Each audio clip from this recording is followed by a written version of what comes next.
Welcome to day 26 of our 30-day challenge to become journalists. We're writing about ourselves, not about the news, but we're writing about ourselves, and we are answering questions from our past.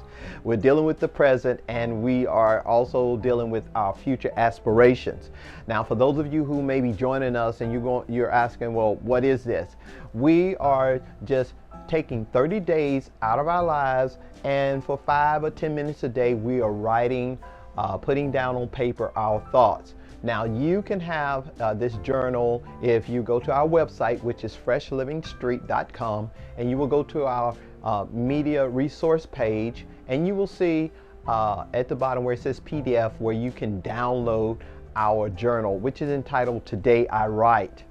Now, for those of you who are just joining us, as I said, we're in our 26th day, but you can go to our YouTube channel, and on our YouTube channel, the same name, Fresh Living Street, you will see where we started at day 1, and this is kind of retroactive, so you can start whenever you want to start, and you can begin your journey of the 30-day challenge of journaling about yourself.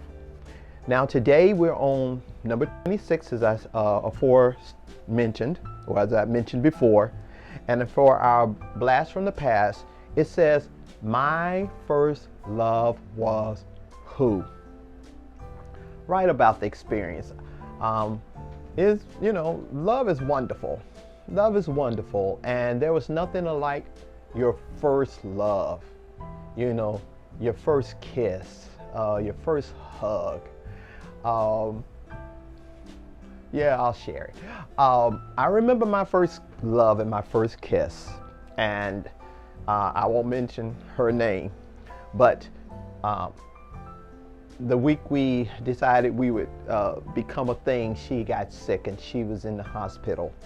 And so my parents, I think it was like the 7th grade, and so my parents took me down to the hospital, and she was sick, and just sitting there and just looking at her and stuff, and everybody kind of disappeared, so we decided we would do our first kiss.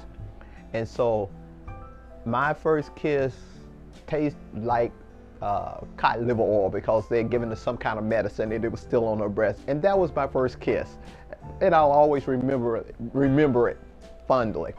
So what was your first love like? Go back in your mind to when it was and think about your first time that you fell in love, and how did you feel, and what happened, and what were the things going on, how old were you? And it'll be a fun memory, because it's always fun to think about the first time that we did things. For our present, how happy am I on a scale of 1 to 10?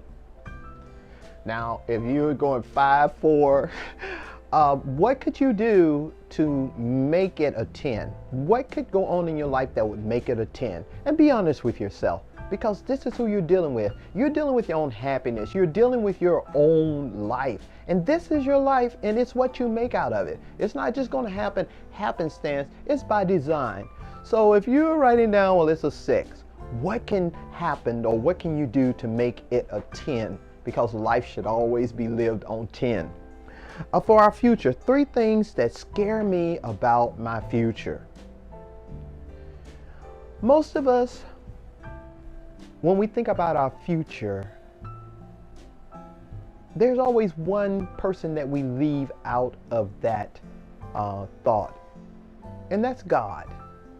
Because most of us, when we think about the future, how am I going to live in the future? How am I going to make money? Or where am I going to be living? It's all built on things that scare us. And if it's scaring you, that means God is absent. And I would just venture with you today, when you think about your future, make sure that you take God with you, because then it makes it a whole different type of future. It becomes limitless. It becomes without boundaries, and the first thing is to think about, well, what scares me every time I think about the future? Am I afraid about being sick? All my people, they have diabetes, or they have horrible diseases. Will it take, control of me? Will I run out of money because I don't have the best job? I'm a few years from retirement. Will I be able to live on Social Security? Will I be able to continue to live? There are so many things that just scare us about the future, and it makes this future kind of sketchy. But the thing is, when you write it down, you're able to look at, because it's just fear and it has an appearance, but it's not really real. These are just thoughts that we act on. But remember, what we bring about, or what we think about, we bring about. And that works in the negative, it works in the positive. What we think on expands. That's whether it's positive or negative. And we're working on a future that's limitless, that's, that has no boundaries, where the sky is the limit.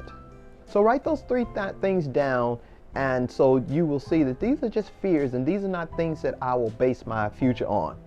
Remember, we're here to learn and we're here to understand. Be well.